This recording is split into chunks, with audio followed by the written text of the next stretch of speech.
Hello everyone! Welcome to another English learning video. Today you will learn English through a mysterious and emotional story. I will tell the story sentence by sentence. If you want to practice shadowing, pause after each sentence and repeat after me. This will help your brain think in English more naturally. My name is Lena Carter, and this is the story of the day I discovered the strange whispering house. Everything began when I received a handwritten letter from my grandmother in Japan. She lives in a quiet mountain village in Nagano. Her letter said, "Lina, please come visit me during your vacation. Miss you." I had not visited her village since I was 8 years old, and I wanted inspiration for my drawings, so I decided to go. I told my best friend, Mio Tanaka. She speaks Japanese fluently and loves adventures. When I told her my plan, she smiled and said she wanted to come too. We decided to travel from Tokyo to Nagano by motorcycle. At first, I was nervous, but Mio said the roads would be beautiful. The idea of adventure excited me, so I agreed. We arrived in Tokyo and left early the next morning. For the first 2 hours, we passed busy streets, tall buildings, and crowds of people. But slowly, the city disappeared and the mountains rose around us. There were tall pine trees on both sides of the road. Mist curled around the peaks. The air smelled fresh and clean, and I sketched quick drawings while riding behind Mio. After several hours, the sky turned orange. Then, without warning, the motorcycle made a strange noise and stopped. Mio tried to start it again, but nothing happened. We were alone on a narrow mountain road with no houses, no lights, and no people. Just then, an old man walked toward us. He wore a simple jacket and carried a small toolbox. Mio asked if he could help. He looked at the motorcycle and said, there was a garage far ahead. We had no choice but to walk and push the motorcycle behind him. After almost an hour, we reached a small wooden garage. The old man checked the motorcycle and said a part of the engine was broken. He needed to go to town the next day to get the part. He said, "I will fix it tomorrow. You must wait 1 day." We asked where we could stay. He pointed down a path and said, "There is an empty house nearby. No one lives there. Some say it is haunted. You can stay if you like." Mio and I looked at each other. The idea was creepy, but we were tired. We laughed nervously and agreed. The house was old and dusty. The wooden walls were dark. The air smelled like rain and thyme. We placed our bags in one room and tried to sleep. Around midnight, I woke up to a whisper. It sounded like my name. Lena. Then another whisper came. Miyu? I turned to Mio. She was awake, her eyes wide. We both heard it. The whisper came again, soft and slow. Cold air touched my skin. The sound came from down the hallway. We walked slowly toward the voice. A door at the end was half open. Moonlight shined through the window.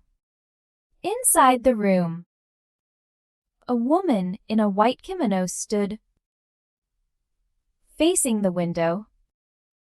Her long black hair covered part of her face. She did not move. She did not breathe. She looked like a memory waiting for someone. Mio whispered, "Do you see that?" I nodded. I asked, "Who are you?" The woman slowly turned her head. Her eyes looked empty and full of sadness. She whispered, "Where is my Haruto?"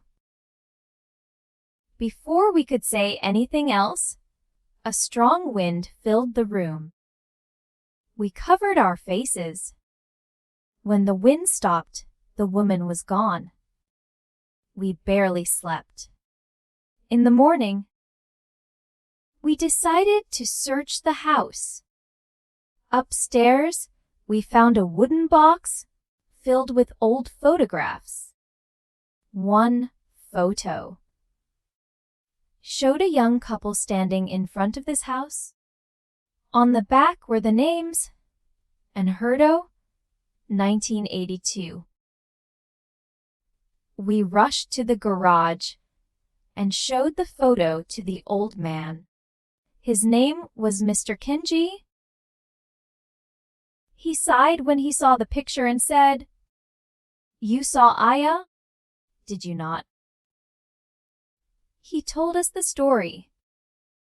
Years ago, Aya and her husband Haruto lived in the house. They were deeply in love. Haruto worked as a sailor. One day he left for a long trip.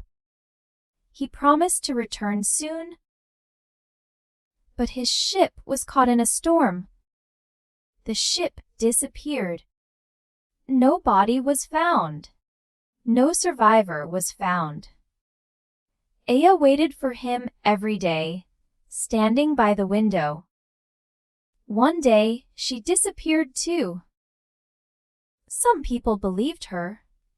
Spirit never stopped waiting. When we returned to the house to get our bags, something new was on the table. A diary. It belonged to Aya. Her handwriting was beautiful. She wrote about her love for Haruto, her fears, and her hope. Her words grew darker with each page. Day 83, I stand at the window. He will return. I believe it. Day 455, why does he not come home? I wait. Day 300ers. I dream of him every night. At the end of the diary, there was an address to the ship company, where Haruto worked. We decided to go there. At the port office, an elderly man recognized Haruto. He said,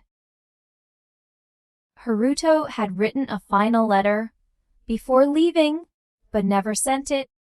He handed the letter to us. It said, "My dearest Aya, I love you more than life. I must sail tomorrow. I will return to you as soon as I can. Wait for me with a warm heart. Your Haruto." Aya never received this letter. She never knew he loved her until the end. We returned to the house that night. The whispers began again. Lina, Mimi? We walked to the same room. Aya stood at the window again. She turned slowly and asked, "Where is my Haruto?" I stepped forward and placed the letter on the floor. "This is his letter. He wrote it for you.